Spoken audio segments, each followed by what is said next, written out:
সারা ভারতে হনুমানজির অসংখ্য মন্দির রয়েছে, কিন্তু রাজস্থানে এমন একটি মন্দির আছে যেখানে আজও হনুমানজি জীবিত আছেন। এই মন্দিরটির নাম মেহেন্দিপুর বালাজি মন্দির। এটি রাজস্থানের দৌসা জেলায় আরাবল্লী পাহাড়ের মধ্যে অবস্থিত।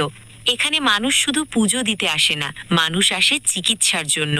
বহু শতাব্দী আগে এই অঞ্চলটি ছিল জনমানবহীন এক ঘন জঙ্গল।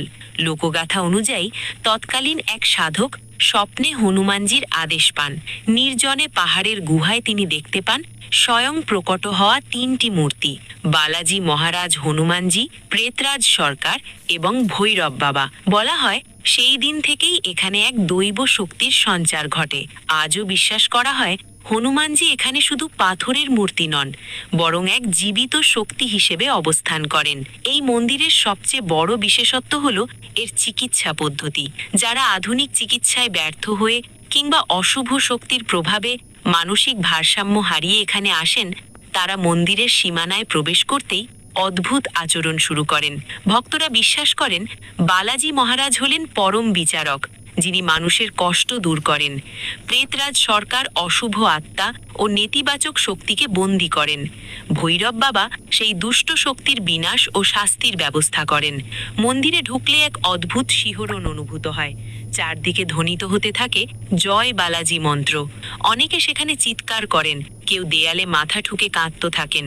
ভক্তদের চোখে এটি কোনো অসুস্থতা নয়, বরং শরীরের ভেতরে থাকা নেতিবাচক শক্তির পরাজয়ের লক্ষণ। কথিত আছে হনুমানজির গদা আর ভৈরব বাবার দণ্ড থেকে কোনো অশুভ শক্তিই রক্ষা পায় না। এই মন্দিরের কিছু নিয়ম আজও সবাইকে অবাক করে। ভক্তরা যখন মন্দির থেকে বের হন, তাদের কঠোরভাবে নির্দেশ দেওয়া হয় পিছন ফিরে না তাকানোর জন্য।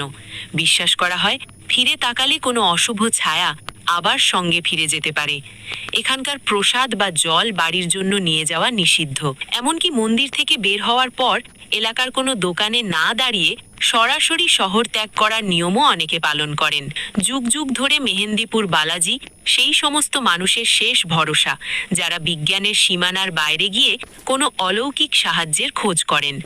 মঙ্গলবার আর শনিবারের আরতিতে যখন হাজার হাজার মানুষের কণ্ঠে জয়ধ্বনি ওঠে, তখন এক আশ্চর্য শান্তি ও শক্তির পরিবেশ তৈরি হয়। বিজ্ঞান হয়তো একে মনস্তাত্ত্বিক রোগ বলে, কিন্তু ভক্তদের গভীর বিশ্বাস আর সুস্থ হয়ে বাড়ি ফেরা হাজার হাজার মানুষের অভিজ্ঞতা সাক্ষ্য দেয় মেহেন্দিপুর বালাজিতে আজও হনুমানজি সশরীরে বিরাজমান। কমেন্টে লিখুন জয় হনুমান।